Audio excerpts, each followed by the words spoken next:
It's hot. It's really hot. I've got a nylon dress on.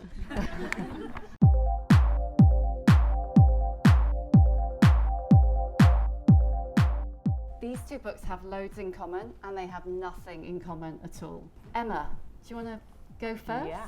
No pressure.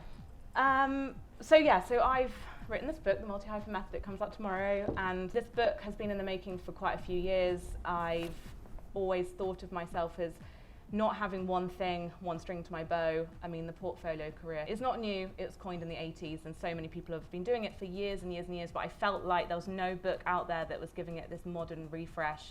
This really is for everyone. It's not a millennial book. It's not about being an influencer, and it's not about probably what you think as well, about the working 17 different jobs. It's about picking a few and doing them brilliantly. Bryony. This is a book about me. I'm just going to read a little bit of it. It's called Eat, Drink, Run. I never thought I was a runner.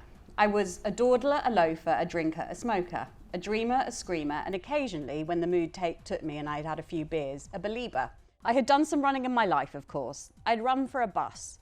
I'd run after unsuitable people, drug dealers, married men, blokes whose idea of kindness was to reply to a post-coital, you know what I mean, text, only once I had sent 600 of my own, checking they were still alive. While you read this book, if you decide to read this book, this is my elevator pitch. I'm not going to ask you to do anything more strenuous than sit still or ideally lie flat on a very comfortable sofa or perhaps even a lazy boy and keep an open mind. Actually, I'm going to ask you to do a couple of tiny things, but don't worry, you won't have to move. Firstly, think not of what you aren't, but what you are. Secondly, remember that one day things could happen to you that you wouldn't be able to believe right now. The most astonishing, amazing things. Trust me when I say that all you have to do is hold on. What was the tipping point for you of the marathon tipping point? What do you mean, What doing was a the marathon? moment, yeah, that made you go, I'm going to do this? I kind of had this thing where I was like, running the marathon would make everything better. That wasn't kind of, you know, it was an excuse to get into exercise, really. I am a bit crazy. We're all a bit fucking crazy, right? And instead of like ploughing that into booze and drugs, which I have historically, traditionally has been my really shitty coping mechanism, I put it into that. So it, you know, and it's not really bad for you. I mean, it can be quite bad for your knees, but who needs knees, you know? You know, our books do kind of cross over in that kind of, you know, doing things that work for you. It's like I always tried to get into exercise and I could never do it because I was always doing it out of self-loathing. You know, it was always to make myself fit into someone else's mould, right? That is 100% what my book is saying as well, like that you, there's this like pre-made mould that you're meant to follow in your career, it seems, like previous generations or what you thought of as a child. You'd be like, oh, okay, I'm going to climb this ladder and I'm going to look like that person and I'm going to follow that. And actually what it's saying is go and do whatever you want, because now I feel, well, now is a really good time in terms of my book and the career options of like how to make money and how to be happy is the options are endless. This book is basically about not boxing yourself in. That is the premise. It's obviously very practical around how to do that, but I'm really, really passionate about feeling like you can do anything. I'm really interested in that because I think that that thing we put so many all the limitations that exist in our lives have been put there by our own brains. Mm-hmm. You know, it's like it's not that actually no one else is really that bothered. Do you know what I mean? No one's going to say to you, hang on, Emma, don't go and do that career, don't go and do that thing. It's like, it's only you. The level of self-criticism, especially in women, like fucking blows my mind, blows my mind. How did you get past that? Because you, even having read all your books, you seem incredible, you know, and I know that you're not always, but you seem incredibly confident. But I imagine that lots of people here are sitting there thinking, yeah, but I can't, and it's scary. But you can. We're kind of conditioned to really dislike ourselves. You know, it's sort of you know, people call it being self-deprecating, but really it's self-loathing. I'm just sick of it. I'm sick of feeling like I'm not enough. That you have one life, and it's too short to be worrying about whether your stomach or your waist ratio is this, or your thighs, or all of that shit. It's too Sure. And like, what, instead of worrying about that stuff, why don't you use that wonderful body you have to go out and do stuff? That is 100% the reason why I do what I do. I think that we have been told for a long time as well, kind of, let's, work, and then let's retire, and then let's enjoy our lives. I know that I was sort of sold this idea of climb the ladder, do the thing, and then when you reach a certain age or when you have enough money, then life will be amazing. And actually, there is, like, that doesn't happen. There is no pot of gold at the end of the rainbow.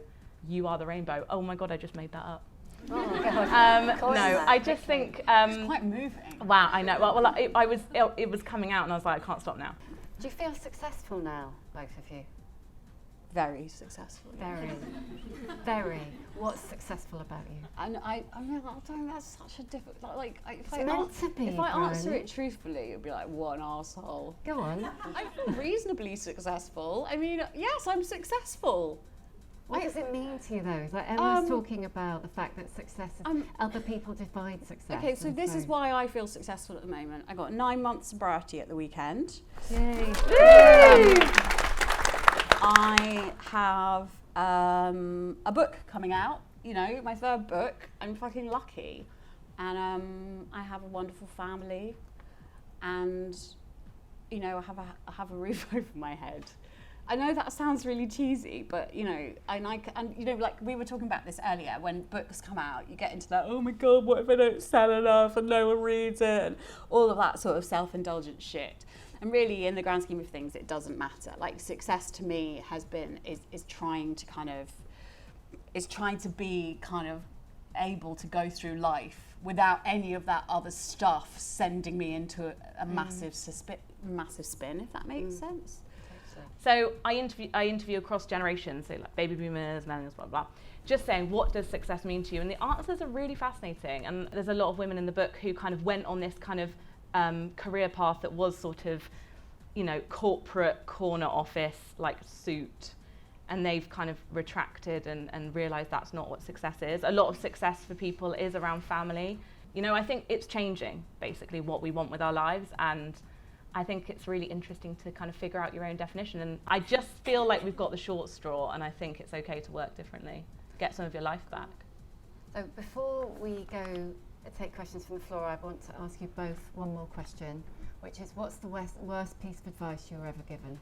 I think like the worst piece of advice would be from someone when I was just starting out in my career. They sort of said I needed to be like a bit more aggressive or something to get what I wanted. The whole kind of those books that are like nice girls don't get the corner office, or be the boss bitch, and like all that weird stuff. I'm like, you can be a nice person, like you can be yourself and also earn like you can earn loads of money if you want and not be masculine, interrupty, aggressive. I was really fed that narrative quite early on, like get in there and go and and it's like, well, I'm not going to fit a man's mold. I'm just going to be myself, and hopefully that'll be enough. That was probably it. I think I remember someone said to me, never apologise, never explain. And I was like, I spend my whole life apologising and explaining. And then also the kind of play it cool. You don't have to play it cool. Play it however you happen to be. Play it hot, play it lukewarm, play it frigid, play it whatever, do you know what I mean? But like, just don't that for me is that didn't work for me. And it made me feel like wrong for a long time. Let's take some questions from you guys.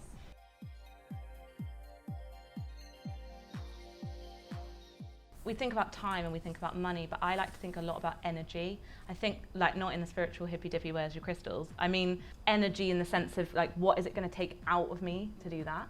I think that a lot of us might do something and think, oh, well, I've only done that one thing today, but why am I so incredibly drained? I think it's all about how you kind of use that mental and physical energy to do what you need to do. I think that's why a lot of people do want flexible working, because they're just burning out because the machines are working faster, we're working faster, and it's like, hang on a minute, we've been productive today. Why do we keep doing this to ourselves? I remember when I first went self-employed, I had that fear of like, I need to overcompensate, I need to be more productive, I need to get loads done, and I would write like a to-do list of like 10 things. And I would always fail, and I would always get 3 things done, and I'd always be like, I haven't done much today. And I think you set yourself up for success. So I started putting 2 things on my to-do list, and I would nail both of them. And I'd go to bed being like, yes, I've done a good job today.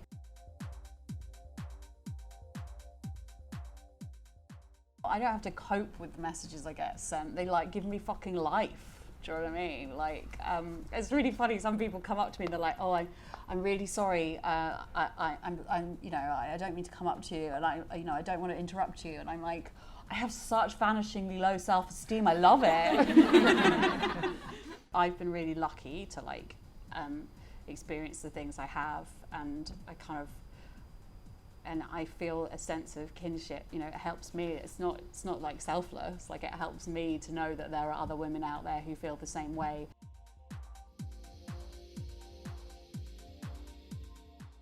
We have to start giving ourselves permission and start validating ourselves instead of trying to get reassurance all the time, because reassurance is so, what's the word? It doesn't last. Like, you can reassure me all you want, but it lasts for about 2 seconds and it's gone again. So I need to reassure myself at times.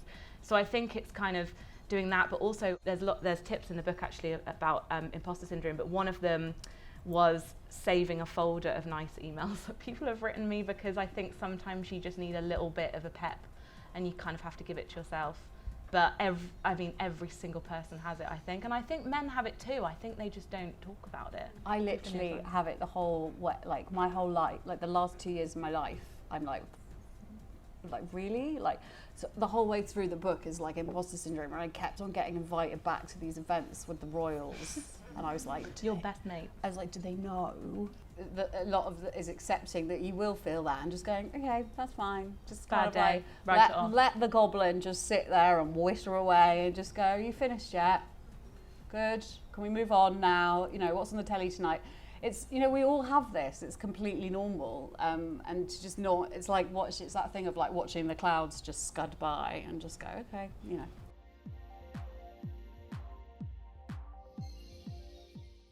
We all do it.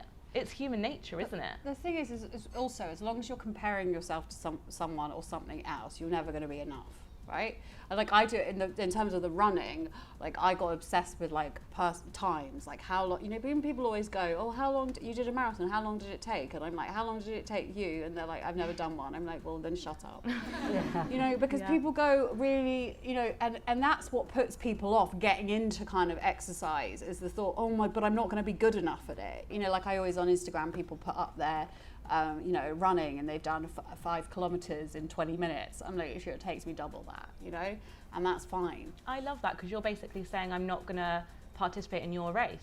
I'm going to do my own thing. Yeah, we should all be allowed to do it and enjoy it for different reasons.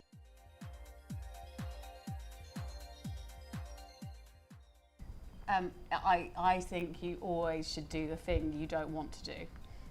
I really do, because it is, as you said, it's like, and I have the same with writing, and that's my job. I don't want to fucking write ever, you know. But I'm like, I'm glad when I've got it done. Bad luck, love. You know, but it is. You know, like we don't want to do. I don't want to get up and go for a run, but I kind of know I know it's like I've never wanted to go for a run, but I've never regretted going for one. And you know the same. But we all struggle. But I don't think that's a sign that you shouldn't be doing it at all. Like our brains don't always. One of the things I've learned is our brains don't always want the best for us. You know, actually, they're kind of like, stay there, stay inside, don't go outside, don't meet other people, don't have a life, you know, because that's where our gremlins want us to be, because they thrive on that. Yeah, I think it's like the whole thinking it's a huge thing can freak you out. It's like, that's why people don't write novels, because they just think, right, I'm going to have 3 months one day, and I'm going to go and rent a cottage, and I'm 3 months will just appear.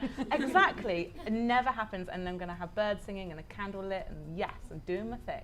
And it's like, that just never happens. And I think it's about stealing pockets of time. It's going for the 20-minute run before this event. It's me kind of writing in my notes on my iPhone that I've got an idea for something, and it turns into something. And just do what you can, and do small bits here and there, and don't think of it as this massive chore. Yeah. That'd be my advice. Just do it. Just do it. Is that your final words on the matter? Yeah. Just do it. Basically, both these books should just be called Just Do It. Yeah.